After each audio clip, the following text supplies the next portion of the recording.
BCom second year के बच्चों की इंतज़ार हुई ख़त्म। अब मैं आपके सारे विषय के ऐसे इम्पॉर्टेंट क्वेश्चंस के वीडियो अपलोड करते जा रहा हूँ। तो आप सभी को वीडियो को पूरा ध्यान से देखना है और पूरा देखने के बाद कमेंट करके बताना है कि हाँ सर समझ में आया कि नहीं आया।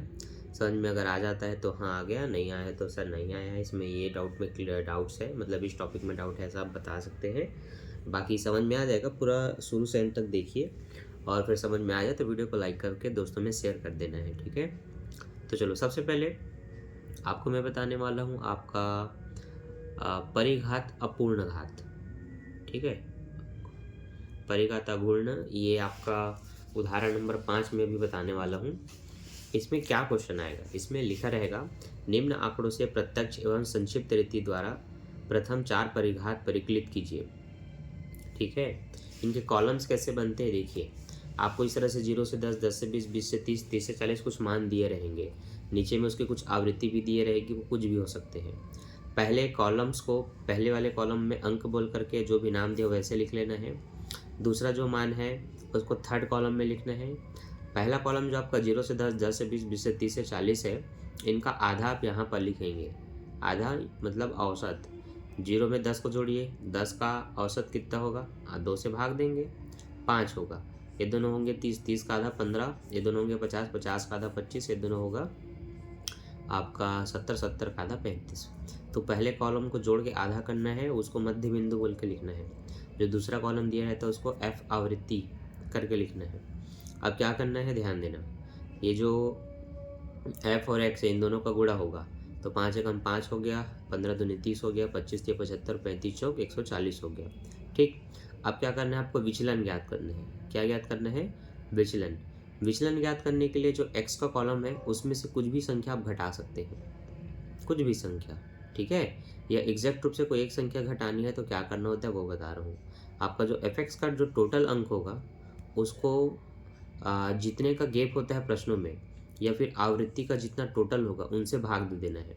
तो आवृत्ति में आपका 1, 2, 3, 4 लिखा हुआ है, तो 4, 3, 7, 7, 2, 9 और 1, 10 हो रहा है। तो इसके योग से इसको योग को भाग करना है जो क्या आएगा 25। 25 को इन सब में घटा देना x कॉलम में से। 5 में 25 गया -20, 15 में 25 गया -10, 25 में 25 गया 0, 35 में 25 गया 10, ठीक। अब यहाँ पर एफ डी यहाँ पर ज्ञात करना है एफ डी। तो एफ और डी आपको दोनों पता है, 20 एकम -20 और यहाँ पर 10 दूनी -20, 3 शून्य 0 और 4 दहम 40। अब आपको क्या करना है, जब आपने ये निकाल लिया तो अब आपको क्या करना है, इसमें इसका स्क्वायर कर देना है। तो 20 का गुणा 20 में करेंगे तो 400 हो जाएगा, जिससे आपका एफ डी स्क्वायर निकलेगा। फिर 20 का फिर से 20 से गुणा करेंगे, फिर ये 400 नहीं हुआ, अच्छा 1 मिनट, स्क्वायर नहीं किया गया है। ये जो आपका कॉलम है ना इनका मल्टीप्लाई हुआ है, ये दोनों का, ये डी है और ये एफ डी है, दोनों का गुणा, तो इसलिए डी स्क्वायर हुआ है। तो ये दोनों ही 20 है तो 400 हुए हैं, और ये 20 और 10 200 हो गए, 0 का 0 है, 40 दहम 400 हो गया, ठीक है। अब इसी में गुणा करके ये निकाला गया है। तो 400 में 20 का गुणा करेंगे 8000, 200 में 10 का गुणा करेंगे 2000 और 400 में 10 का गुणा करेंगे 4000। अब इनमें फिर से डी का गुणा होगा, तो ये 8000 गुणित 20 करके 1,60,000 और 2000 गुणित 10 मतलब 20,000 और फिर 0 का तो 0 ही रहेगा। अब 10 का गुणा 4000 से करेंगे तो 40,000। तो एक बार फिर से शुरू से बताता हूँ, ध्यान देना। पहले कॉलम को पहले कॉलम में लिख लेना है, पहले मान को जो वर्ग अंतराल होंगे उनको इनका जोड़ के आधा करना है और मध्य बिंदु निकालनी है। और जो तीसरा मान आपका दिया रहेगा ना नीचे आवृत्ति, इसको तीसरे कॉलम में लिख लेना है। अब क्या करना है, इन दोनों का गुणा fx निकालना है। अब इनका जो टोटल मान होगा और ये जो f का टोटल मान होगा दोनों का भाग करना है।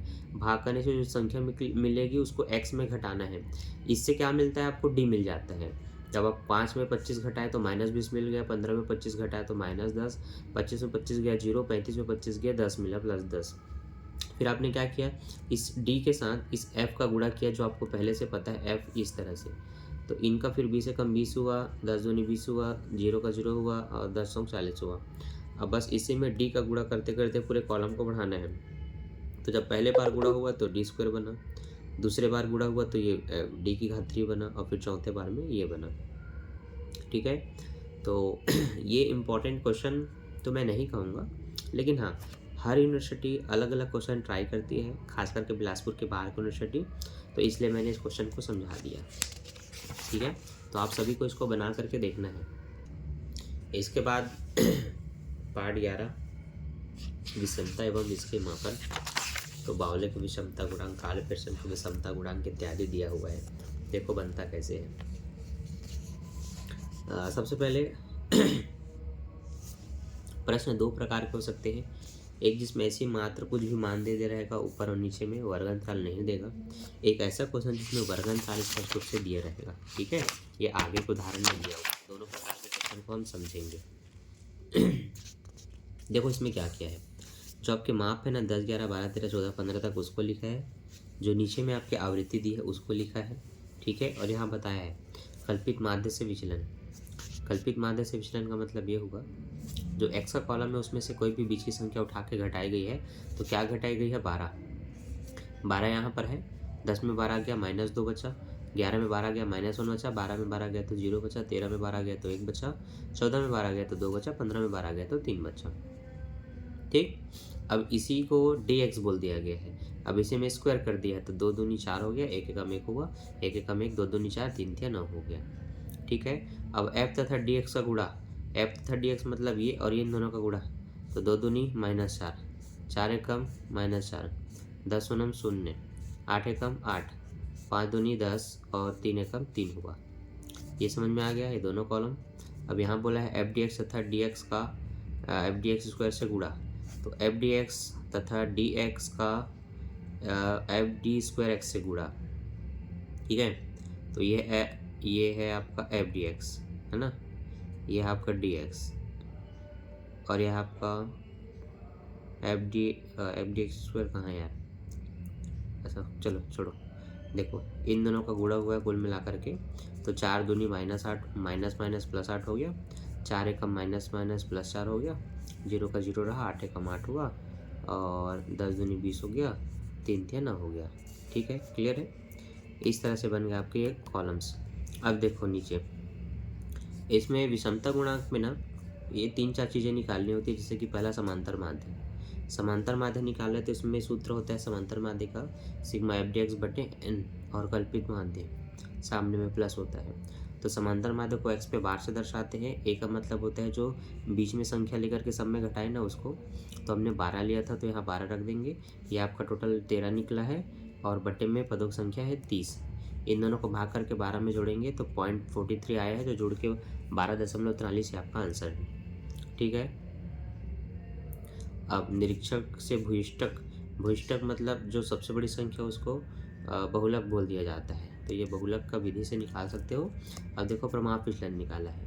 प्रमाप विचलन का सूत्र है, इसके पहले के चैप्टर में मैंने प्रमाप विचलन समझाया है, बिजनेस स्टैटिस्टिक्स में उसका प्लेलिस्ट है, और अगर आपको नहीं पता तो आई बटन में देता हूँ, देख लेना। देखो आपका जो एफ डी स्क्वायर एक्स का मान निकला है 49, उसको रखेंगे यहाँ। ठीक है, एफ डी एक्स का मान आपका जो 13 है वो अंदर में रहता है, जो बटे का एन है वो दोनों के में रहेगा 30। बस 13 के साथ गुणा करके 30 के साथ गुणा करके जो मान आएगा 13 का आता है 169, और 30 का शायद 900 आएगा। दोनों को भाग करके जो आएगा उसको यहाँ लिखना है, इनको भाग करके जो आया वो ये है, और स्क्वायर भी, अच्छा इसमें स्क्वायर नहीं रहेगा, इसमें स्क्वायर हो जाएगा। फिर दोनों आपस में घटेंगे, जो आएगा उसका रूट काटेंगे। इसके लिए कैलकुलेटर की आवश्यकता पड़ेगी। ठीक है, तो कैलकुलेटर एग्जाम में अलाउ होता है, लेकर के जाना। जो बस आएगा वही आपका प्रमाप विचलन है। ठीक है, अब जो काले प्रश्न का विषमता गुणांक है उसका मेन सूत्र ये है। इसके लिए आपको समांतर माध्य चाहिए, बहुलक चाहिए, प्रमाप विचलन चाहिए। इसीलिए समांतर माध्य, बहुलक, प्रमाप विचलन तीनों निकाला गया है। ठीक है, तो देखो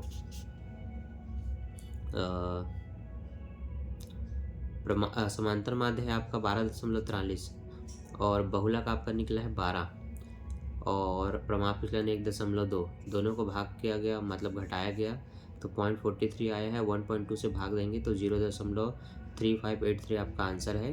ये बन गया आपका क्वेश्चन। ठीक, इस पर एक और वीडियो बन चुकी है, काले पेर्सन और बावले का विषमता गुणांक मैंने समझाया है। वो वीडियो आपको अभी एंड में मिल जाएगा। तो ये टॉपिक समझ में आया कि नहीं कमेंट करके बताना। ये उन सभी बच्चों के लिए इम्पॉर्टेंट है जिनके एग्ज़ाम में एक न एक बार ये क्वेश्चन आ चुके हैं। ठीक है, तो आप सब यहाँ सॉल्व लीजिए और अपने अपने एरिया का क्वेश्चन पेपर देखिए और बेहतर तैयारी कीजिए। और इसी तरह से इंपॉर्टेंट हर यूनिट के क्वेश्चन मैं अपलोड करते जा रहा हूँ, तो वीडियो को लाइक करके बेल नोटिफिकेशन कॉल पे सेट कर लेना और दोस्तों के साथ शेयर करना। ठीक है, बाय बाय।